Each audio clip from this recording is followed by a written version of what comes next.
امام مالک رحمۃ اللہ علیہ کے اساتذہ میں سے ہیں، بڑے لوگوں میں سے ہیں۔ ایک انگریز جرمن نے زہری رحمۃ اللہ علیہ پہ اور ابو ہریرہ رحمۃ اللہ علیہ پہ کتاب لکھ دی، اور اس نے پوری قوت لگا کر یہ ثابت کیا کہ یہ جو ابو ہریرہ ہے نا، یہ جھوٹی حدیثیں گھڑتا تھا، معاذ اللہ۔ کسی صاحب نے پیاز کا قصہ کہ ابو ہریرہ رضی اللہ عنہ مکہ مکرمہ میں پیاز کے تاجر آئے ہوئے تھے، انہوں نے کہا کہ ابو ہریرہ پیاز بہت کم دام ہے لگے ہیں اس کے، ان کا میں تمہیں زیادہ دام کرا دیتا ہوں، اور جھوٹی حدیث گھڑ کے حضور صلی اللہ علیہ وسلم کے نام لگا دی۔ یہ روافظ بھی اس کو روایت کرتے ہیں، حالانکہ ہم خود کہتے ہیں یہ جھوٹ ہے، غلط بات۔ اس طرح کی بے سر و پا چیزیں اسی طرح کی اس نے جمع کر دی۔ وہ کتاب جو ابو ہریرہ رضی اللہ عنہ اور زہری رحمۃ اللہ علیہ کے خلاف لکھی گئی، اس کا انگلش ترجمہ ہو گیا۔ وہ ترجمہ ان لوگوں نے پڑھ لیا، اور ان گمراہ کن کتابوں کو، وہ حبیب الرحمن کاندھلوی، تمنا عمادی، یہ سارے جو لوگ تھے، ان کی کتابیں پڑھ کے یہ پچھلی نسل گمراہ ہوئی ہے۔ کون سی ایسی چیزیں ہیں جو غامدی مکتبہ فکر کے حضرات اب بیان فرماتے ہیں، اور وہ گمراہیاں انہوں نے، یہ پچھلی نسل میں شروع نہیں ہوئی تھی، یہ ان مستشرقین کی کتابوں کو حوالے کے بغیر نقل کرتے ہیں۔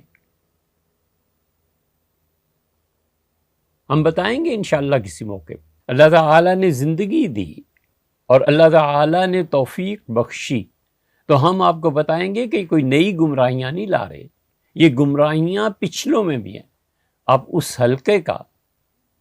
اس حلقے کے کسی فرد سے پوچھئے زہری، وہ یہ کہیں گے کہ زہری ایسا تھا، زہری ایسا تھا۔ ہم نے خود ان کے منہ سے سنا کہ یہ لوگ کہتے ہیں کہ اگر زہری ہمارے زمانے میں ہوتا، شہاب زہری، تو ہم اس کو قتل کر دیتے، کیونکہ شریعت کا تانا بانا اس نے بنا۔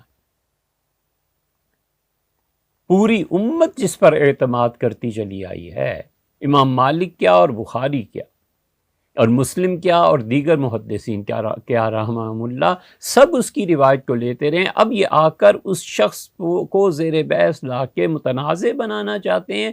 در پردہ بات کیا ہے؟ بات یہ ہے کہ زہری کی تمام روایات کا انکار کر دیا جائے۔ کیوں غار ہیرا کی باتیں چبھتی ہیں؟ کیوں غار ہیرا کا انکار ہوتا ہے؟ اس لیے کہ زہری اس میں شامل ہیں۔ ہم نہیں جانتے کہ آپ یہ گمراہیاں کہاں سے لے رہے ہیں اور یہ گمراہیاں کہاں سے آ رہی ہیں۔